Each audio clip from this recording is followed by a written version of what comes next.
The crisp autumn air carried a sense of renewal as Daniel Carter, a 48-year-old widower and federal judge, stepped onto the porch of his newly purchased home in Willow Creek Estates.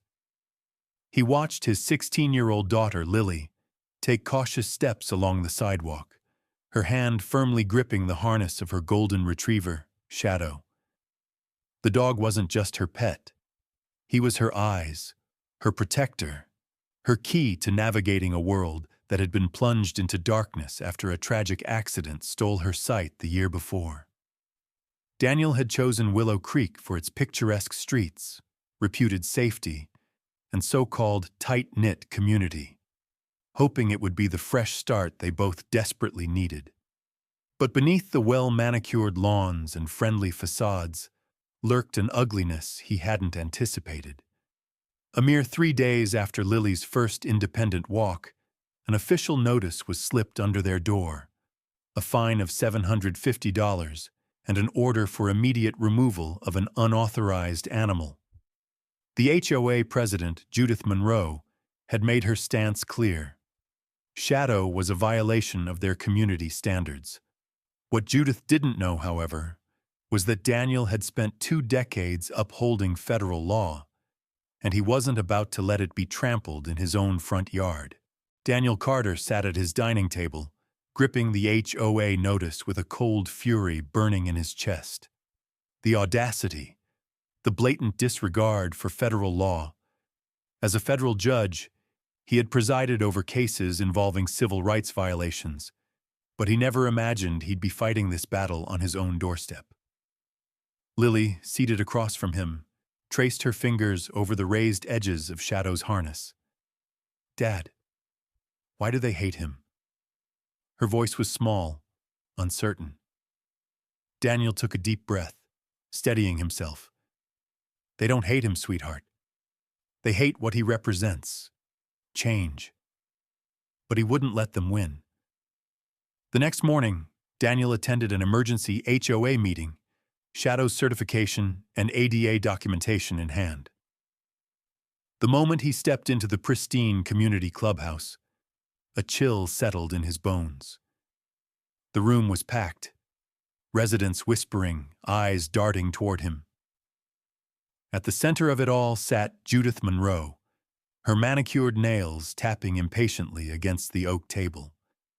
She barely glanced at his documents before pushing them back. "Mr. Carter, our community has strict regulations," she said coolly. "Certain disabilities can make some residents uncomfortable." Daniel's jaw tightened. "The Americans with Disabilities Act protects my daughter's right to have her service animal." Judith smirked, exchanging glances with her board members. "We've had people try to claim special exemptions before. Rules are rules." Then one of the board members, a younger man named Greg Holt, finally recognized him. His face paled. "Wait, you're Judge Carter?" Judith's smirk faltered, but she quickly recovered. "Your profession doesn't grant you special treatment here." Daniel leaned in, voice calm but laced with steel. "And your HOA regulations don't supersede federal law." Judith's expression darkened. "Perhaps this neighborhood isn't the right fit for your situation." The meeting ended in tense silence. Daniel could feel the weight of every stolen glance, every hushed whisper. They weren't going to stop, and he was right. The harassment escalated overnight. Security cameras were suddenly installed, all pointed directly at his house. Anonymous complaints flooded the HOA, alleging that Shadow was aggressive. Lily started receiving stares whenever she stepped outside, her presence an unspoken offense. Then, the final blow. A falsified police report claiming that Shadow had attacked a neighborhood child. Daniel was in court when the call came. "Dad, please!" Lily's voice trembled through the phone. "They're taking Shadow away. They called the police. Judith said he's dangerous." Daniel felt pure, ice-cold rage settle in his veins. Judith Monroe had just made the biggest mistake of her life. He grabbed his coat and strode out of the courthouse. He had spent his life fighting for justice in the courtroom. Now, he was about to bring that same justice to his own front yard. Daniel Carter's car skidded to a stop in front of his house. The scene before him made his blood boil. A police cruiser idled in the driveway, its red and blue lights flashing ominously. Next to it, an animal control van stood ready, its rear doors open and waiting. And in the middle of it all was Lily, his blind, terrified daughter, sobbing on the front lawn, reaching desperately for Shadow as an officer loaded the trembling golden retriever into the back of the police vehicle. Judith Monroe stood off to the side, arms crossed, her smug satisfaction disgustingly evident. A small crowd of neighbors had gathered, some watching in sympathy, others nodding in agreement with Judith's orchestrated performance. "The dog lunged at my son," Judith announced, her voice pitched high for effect. "We've been warning you about this. This is for everyone's safety." A woman nudged a little boy forward. The child, no older than 7, hesitated before muttering, Yeah. The dog, growled at me." Daniel had heard enough. He slammed his car door and strode forward, every inch the federal judge he was. "Officer," he said, his voice steady but lethal, "I demand to know the specific evidence justifying the seizure of a service animal." The police officer, Officer Daniels, shifted uncomfortably, glancing at the animal control agent. "Sir, we received multiple complaints about an aggressive animal. We're following standard protocol." Daniel's voice remained ice-cold. "Standard protocol requires verification of claims, including witness statements, prior incidents, and proof of aggression. Do you have any of those?" Silence. Judith interjected, her voice dripping with condescension. "Mr. Carter, you were warned. This community has standards." Daniel turned on her, his gaze sharp as a blade. "And this country has laws, ones that you are violating right now." A hush fell over the crowd. Neighbors whispered. A few stepped back. The balance of power was shifting. Lily reached blindly in the empty space where Shadow should have been. Her breathing hitched, her fingers trembling. Shadow, locked in the police car, whimpered and scratched at the door, sensing her distress. Daniel took a slow breath, then reached inside his suit jacket, withdrawing a leather wallet. He flipped it open. A federal badge gleamed under the flashing red and blue lights. "I am Judge Daniel Carter, Eastern District Court." The gasps from the crowd were almost satisfying. Officer Daniels stiffened immediately, his face draining of color. "J. Judge?" Daniel stepped closer, his voice calm but edged with steel. "You are actively violating the Americans with Disabilities Act and wrongfully seizing a federally protected service animal. You have 30 seconds to return my daughter's guide dog." Judith's smug expression vanished. She had played a dangerous game, and she had just lost. A heavy silence hung in the air, the only sound being the rhythmic whimpers of Shadow, still trapped in the police cruiser. Lily's breath hitched, her fingers desperately grasping the empty air where her faithful guide dog should have been. Officer Daniels swallowed hard, his hand hesitating over the police car's door handle. "J. Judge Carter, I was under the impression that you were misled." Daniel's voice cut through the night, sharp as a blade. "And now, you are complicit in an illegal seizure." The weight of his words hit like a gavel striking the bench.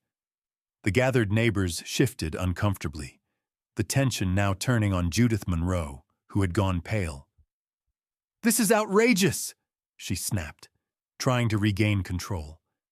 The HOA has clear rules about...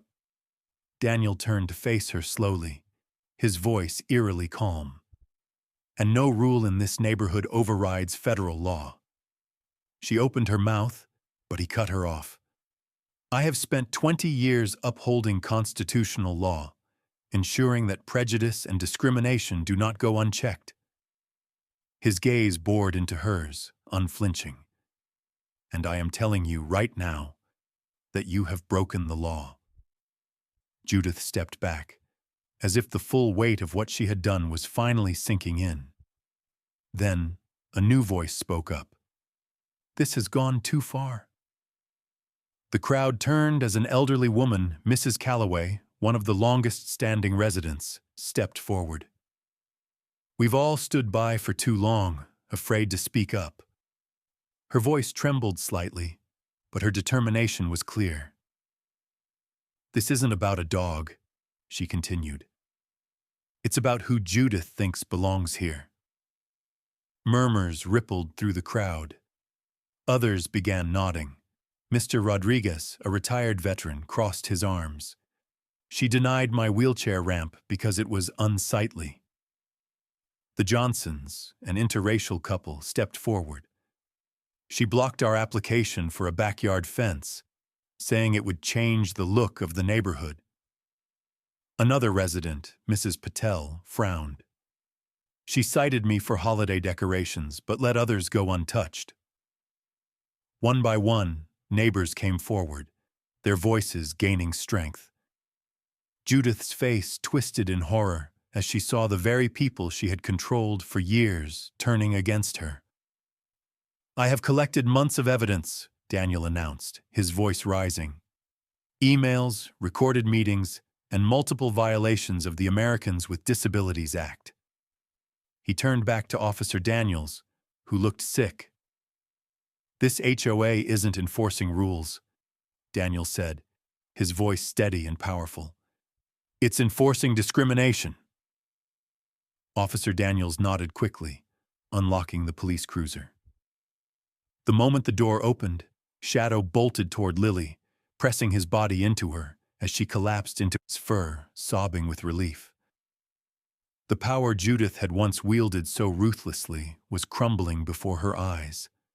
And Daniel wasn't done yet.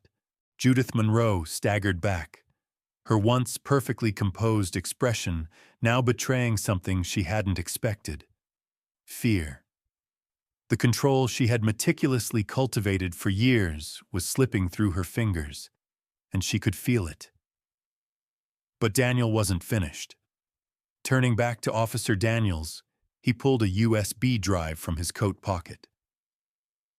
This contains 3 months of documented harassment, illegal fines, and targeted discrimination against multiple residents. His eyes locked onto the officers. I assume you'll be taking formal statements? Daniels nodded stiffly. Absolutely, Your Honor. He turned to his partner. Start taking down witness reports. The shift was instantaneous. Residents who had once been afraid to speak up suddenly found their voices. The HOA denied my application for a wheelchair ramp, Mr. Rodriguez said, his voice strong now. They fined us for letting our grandkids visit more than twice a month, Mrs. Calloway added. They towed my mother's car when she came to stay with me after her surgery, Mrs. Patel chimed in. Judith whipped around to face them, her voice shaking. I was just following community standards. Daniel folded his arms, his stare unyielding. Community standards or personal prejudice?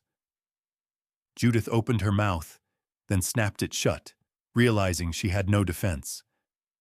Ms. Monroe, Officer Daniels said, his tone now entirely professional. We need you to come down to the station for questioning regarding multiple allegations of discrimination, harassment, and falsified police reports. Judith's face drained of all color. You can't be serious? But Daniels was already pulling out his handcuffs. As the officer began escorting Judith away, the neighbors stood in stunned silence, watching the woman who had ruled over them with an iron fist finally face consequences. Then, the applause began. It started with Mrs. Calloway, then Mr. Rodriguez, then the Johnsons. Within seconds, the entire crowd was cheering. Judith screamed in frustration, but her voice was drowned out by the sound of celebration. Daniel exhaled, feeling the tension finally begin to fade. Beside him, Lily squeezed Shadow's harness, her sightless eyes filled with relief. "Dad, is it over?" Daniel looked around, at the neighbors shaking hands, at people exchanging numbers, at strangers finally treating each other like friends. "No," he said, watching as a text message notification spread through the community. An emergency HOA meeting was scheduled for that very night. He turned back to his daughter. "It's just beginning." That evening, the clubhouse was more crowded than it had ever been. Neighbors who had once been silent observers of Judith Monroe's rule were now ready to take action. Daniel stood near the back, watching. He had spent years delivering justice in the courtroom, but tonight, it wasn't about him. It was about the people in this room finally reclaiming their community. Judith's former allies sat stiffly at the HOA table, their expressions a mix of nervousness and shame. Without her leading them, they were rudderless, desperately trying to regain control.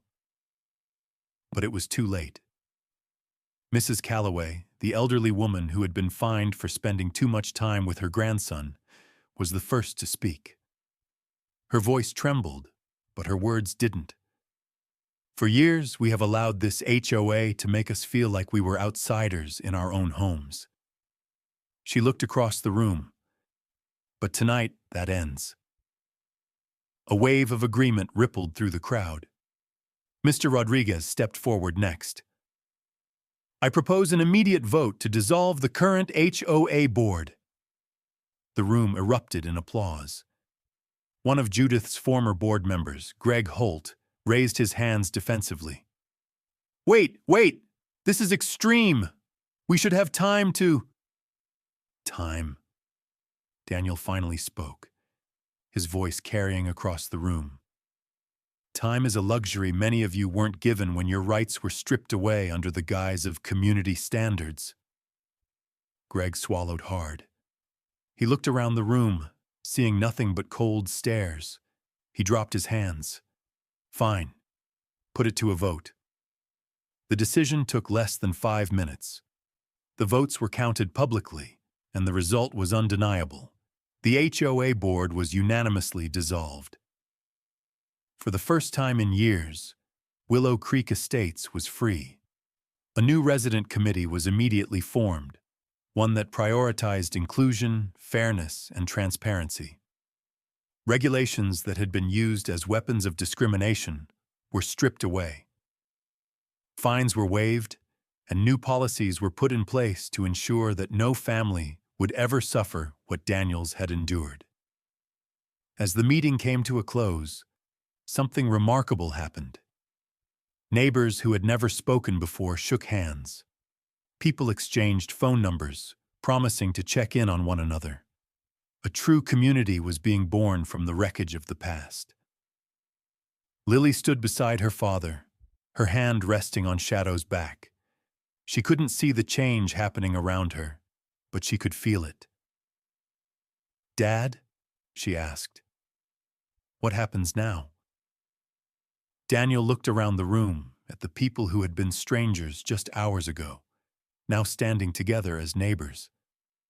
"Now?" He smiled, his voice filled with something he hadn't felt in a long time.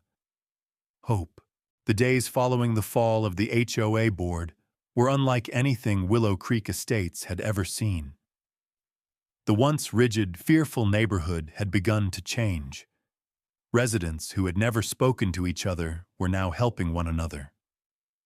Fences that had been denied approval for years were finally being built. Elderly residents, once isolated by unjust rules, were now inviting neighbors over for coffee. And at the center of it all was Lily and Shadow. One afternoon, as Daniel watched from the porch, his daughter did something she hadn't done since the day the HOA tried to take Shadow away. She walked confidently down the street, unafraid. A few months ago, neighbors would have whispered behind their curtains, pretending not to see her. Today, they greeted her by name. "Morning, Lily," called Mrs. Calloway as she set out fresh flowers on her porch. "Need help crossing, sweetheart?" Mr. Rodriguez asked, stepping off his lawnmower. Lily smiled, shaking her head. "No, thank you. Shadow's got me." She reached down and gave Shadow a gentle pat, the golden retriever wagging his tail proudly. Across the street, the Johnson twins, who had once been banned from neighborhood activities, ran toward Lily, their voices full of excitement. "Lily, we're making a community mural," one of them shouted. "You should come." Lily paused, her face lighting up. "Can I?" she asked hesitantly. Daniel's heart clenched. She was so used to being excluded that she still had to ask. The Johnsons grinned. "Of course. We saved a spot for you." Lily laughed for the first time in months as she followed the voices of her new friends. Daniel exhaled slowly, watching his daughter finally find her place in a community that had once rejected her. Then, from behind him, a familiar voice spoke. "Judge Carter." Daniel turned to see Greg Holt, the former HOA board member who had once stood alongside Judith Monroe. But this time, he wasn't here to defend her. "I wanted to say, I'm sorry." Greg rubbed the back of his neck, looking genuinely ashamed. "I knew what Judith was doing was wrong, but I was afraid of losing everything." Daniel studied him for a moment. Then he extended his hand. Greg looked shocked, but after a moment he took it. "Make it right," Daniel said simply. Greg nodded. "I will." As he walked away, Daniel turned back to the street, where Lily was now surrounded by neighbors, laughing, talking, and for the first time since moving here, truly belonging. Justice had been served, but more importantly, it had created something better. That night, Daniel Carter sat on his front porch, watching as his daughter Lily laughed with her new friends. Shadow lay peacefully by her feet, his tail wagging as if he knew his place in this world was finally secure. Daniel had spent his career upholding the law, ensuring that justice was served in the courtroom. But this case, this battle for his daughter's dignity, for fairness, for inclusion, was the most personal fight he had ever fought. He had always told Lily that justice isn't just about punishing the guilty, it's about restoring what was lost. And today, he had seen it happen right in front of his eyes. Lily turned toward him and smiled. "Dad?" "Yes, sweetheart." She reached down, stroking Shadow's golden fur. "I think losing my sight made me see what really matters." Daniel's throat tightened. He nodded. "What's that?" She gestured toward the neighbors, the once divided community that was now healing, growing, changing. "It's not about how people treat you when everything's fine," she said softly. "It's about who stands by you when things go wrong." Daniel felt a wave of pride. His daughter had faced prejudice, cruelty, and injustice, and she had risen above it. And in doing so, she had changed an entire community. Stories like Lily's aren't just fiction. They happen every day. People misuse power to exclude those who are different. Communities turn a blind eye to discrimination. Those who need protection the most are often ignored. But when one person stands up, when one voice refuses to be silenced, change is possible. Know your rights. Stand against injustice. And never let prejudice go unchallenged. Because the strongest communities aren't built on exclusion. They're built on acceptance, kindness, and the courage to do what's right.